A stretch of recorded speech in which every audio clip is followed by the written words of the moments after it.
ఈరోజు CM Jaganmohan Reddy bus యాత్ర అయితే అనకాపల్లి జిల్లాలో అయితే నడుస్తుందని చెప్పొచ్చు. ముఖ్యంగా ఇదంతా మనతో మాట్లాడేందుకు అనకాపల్లి ఎంపీ సత్యవతమ్మ గారు ఉన్నారు. మేడం చెప్పండి, ఏ విధంగా చూడొచ్చు ఈరోజు బస్సు యాత్ర, ఏ అంశాలపై నడుస్తుంది? మన ముఖ్యమంత్రి వర్యులు వైఎస్ఆర్సీపీ రాష్ట్ర అధ్యక్షులైనటువంటి మనందరి ప్రీతమ నేత శ్రీ వైఎస్ జగన్మోహన్ రెడ్డి గారు బస్సు యాత్ర నిన్న సాయంత్రమే అనకాపల్లి జిల్లాకి చేరుకుంది.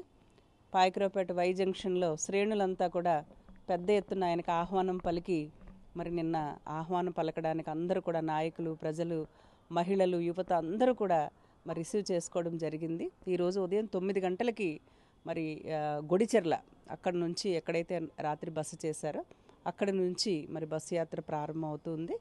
సాయంత్రం సుమారు 4 గంటల ప్రాంతంలో మనకి ఈ గొబ్బూరు దగ్గర చింతలపాలెం గ్రామ పంచాయతీ పరిధిలో భారీ బహిరంగ సభ మేమంతా సిద్ధం, అంటే ఈ సార్వత్రిక ఎన్నికలకి వైఎస్ఆర్సీపీ పార్టీ భారీ ఎత్తున ఏదైతే ప్రజలకు సంక్షేమ కార్యక్రమాలు అందజేశామో, గతంలో ఏ ప్రభుత్వం కూడా కనీసం ఆలోచన చేయలేని ఈ వాలంటీర్ వ్యవస్థను కానీ, సచివాలయాలని గ్రామ స్థాయిలో పరిపాలన తీసుకురావడం కానీ, రైతన్నలకి రైతు భరోసా కేంద్రాల ద్వారా వారికి కావలసిన అంత, ఎందుకంటే నిరుపేదలు, చదువు లేని వాళ్ళు, అసలు ఈ లేటెస్ట్ టెక్నాలజీ కానీ మారుతున్న ఈ ఏదైతే రైతులకి ఆధునిక టెక్నాలజీతో పాటు అనేక పురుగుల మందులు కానీ, విత్తనాలు కానీ అన్ని రకాల అవగాహన కోసం, అందుబాటు కోసం ఏర్పాటు చేసినటువంటి రైతు భరోసా కేంద్రాలు కానీ, ఇటువంటి వ్యవస్థలని అతి తక్కువ కాలంలో, ఎందుకంటే కోవిడ్లో మనకు 1 సంవత్సరంన్నర పోయింది, మనకి పరిపాలన కాదు,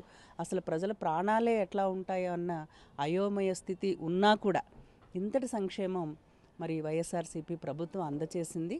మేమంతా సిద్ధం, బూత్కి వెళ్ళి 2 ఓట్లు ఎంపీ, ఎమ్మెల్యే కూడా 2 బటన్లు కూడా నొక్కడానికి ప్రజలంతా సిద్ధమన్న సంకేతంతో ఈరోజు భారీ బహిరంగ సభ అనకాపల్లి నియోజకవర్గంలో, అంటే ఇది మొత్తం అందరూ వచ్చినా కూడా ఇది అనకాపల్లిలో ఏర్పాటు చేస్తున్నటువంటి మన జిల్లాకు సంబంధించిన సభ. ఇది పెద్ద ఎత్తున భారీగా అందరూ కూడా ఇప్పుడే మరి ప్రతి ఒక్కరు ఎప్పుడెప్పుడా మా జననేతని చూడటానికని ప్రజలందరూ కూడా ఆనందంగా, ఉత్సాహంగా ఎదురు చూస్తున్నారు. సాయంత్రం సభకి అందరూ కూడా పెద్ద ఎత్తున తరలి వచ్చి మరి స్వాగతం పలకడానికి, సీఎం గారి ప్రసంగాన్ని వినటానికి కూడా అందరూ రావాలని నేను ఒక పార్లమెంటు సభ్యురాలుగా, ప్రజాప్రతినిధిగా మీ ద్వారా కూడా అందరికీ కూడా తెలియజేస్తున్నాను. బస్సు యాత్ర నిర్వహిస్తే ప్రతిపక్షాలు ఎందుకు విమర్శిస్తున్నాయి, అసలు ఏం చేసిందని చెప్పి వాళ్ళు ప్రశ్నిస్తున్న పరిస్థితి కూడా ఉంది. అది ప్రతిపక్షాల యొక్క విజ్ఞతకే వదిలేస్తున్నాము. ఏం చేశారు అంటే, ఇవాళ ఒక గ్రామానికి వెళితే నూతనంగా నిర్మించినటువంటి సచివాలయాలు కనిపిస్తాయి. రైతన్నలు గతంలో మండల కేంద్రానికి వెళ్ళి పడిగాపులు పడి విత్తనాల కోసం వెళ్ళటం, తిరిగి రావడం, ఆ లైన్లు కట్టడం, ఇవన్నీ మనం చూసాము. ఇవాళ తమ గ్రామంలోనే తాము ముందుగా ఏ పంట వేసుకోవాలో వాళ్ళు నమోదు చేసుకుని ఆ విత్తనాలను కూడా సరి అయిన టైంకి వాళ్ళు తీసుకుంటున్నారు. సచివాలయ వ్యవస్థ ప్రభుత్వం వచ్చిన వెంటనే ఇంచుమించు 2.5 లక్షల మంది యువతకి ఎంతో పారదర్శకంగా ఉద్యోగాలు ఇచ్చి, అన్ని వ్యవస్థలకి సంబంధించి గ్రామంలో ఎవరికైనా ఒక సర్టిఫికేట్ కావాలన్నా, కనీసం ఆ భూమి సంబంధించి రికార్డ్స్ ఏది కావాలన్నా చక్కగా వాళ్ళు ఊర్లోనే వెళ్ళి నైపుణ్యవంతులైన మన యువత కానీ, అక్కడ కంప్యూటర్ ఆపరేటర్స్ కానీ వాళ్ళు ఊర్లోనే ఈరోజు చేసుకుంటూ ఉన్నారు. అది అభివృద్ధి కాదా, సంక్షేమం కాదా? ఇంకా సంక్షేమం అయితే దేశంలోనే ఎవ్వరు కూడా నభూతో నభవిష్యతి, ఒక్క జగన్మోహన్ రెడ్డి గారు తప్ప ఇటువంటి ఆలోచన కానీ, ఇటువంటి ఆచరణ కానీ, ఎందుకంటే ఇక్కడ ఏ వ్యవస్థ ఎట్లా పనిచేస్తుందో కూడా సైలెంట్గా అట్లా పని చేసుకుంటూ వెళ్ళిపోతున్నాయి సంస్థలన్నీ కూడా.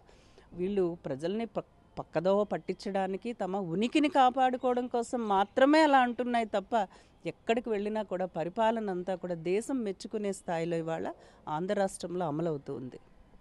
చూడొచ్చు ఈరోజు అనకాపల్లి నైట్ హాల్ట్ ఏమైనా మీటింగ్, పబ్లిక్ మీటింగ్ అలా ఉంది అనకాపల్లిలో? అనకాపల్లి నైట్ హాల్ట్ ఈరోజు లేదు, ఇది అయిన తర్వాత మళ్ళీ మనకి ఈ పుడిమడక బైపాస్ దగ్గర నుంచి రేబాక సంకరం మీదుగా సబ్బవరం ప్రాంతానికి చేరుకుంటుంది. సబ్బవరం ప్రాంతంలో నైట్ హాల్ట్ ఉంటుంది. ఆ తర్వాత పెందుర్తి ద్వారా నెక్స్ట్ విశాఖ జిల్లాలో బస్సు యాత్ర ఉంటుంది. ఇంకో సస్పెన్స్ నెలకొంది, అనకాపల్లి ఎంపీ ఎవరైనా మారుస్తారని అంటున్నారు. ప్రస్తుతానికైతే అలాంటి మరి డిస్కషన్ అయితే రాలేదు. నిన్న కూడా మేమంతా కూడా సీఎం గారితోనే ఉన్నాము.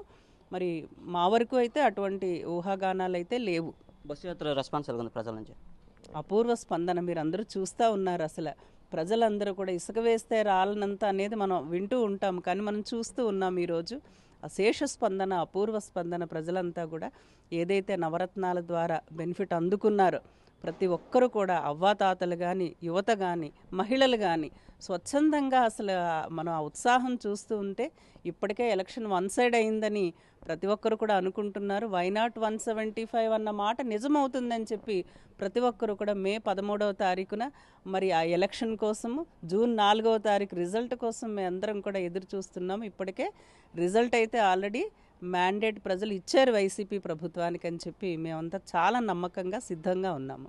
ఈ అనకాపల్లి ఎంపీ సత్యవతమ్మ గారు చెప్తున్నారు, పూర్తిగా ఈ బస్సు యాత్ర అనకాపల్లి జిల్లాలో ప్రారంభమైంది. ఈ బస్సు యాత్ర ఇది చాలా ఘనంగా జరుగుతుందని, అలాగే ఈ జగన్మోహన్ రెడ్డిని చూడడానికి ప్రజలు పెద్ద ఎత్తున తరలి వస్తున్నారు. అలాగే వచ్చే ఎన్నికల్లో కూడా పూర్తిగా వైసీపీ గెలుస్తుందని చెప్తున్న పరిస్థితి ఉంది. నాయుడు, RTV, అనకాపల్లి నుంచి. మరిన్ని వీడియోస్ కోసం ఛానల్ ని సబ్స్క్రైబ్ చేయండి. లేటెస్ట్ అప్డేట్స్ కోసం వాట్సాప్ ఛానల్ ని ఫాలో చేయండి. అండ్ లింక్ డిస్క్రిప్షన్ లో ఉంది.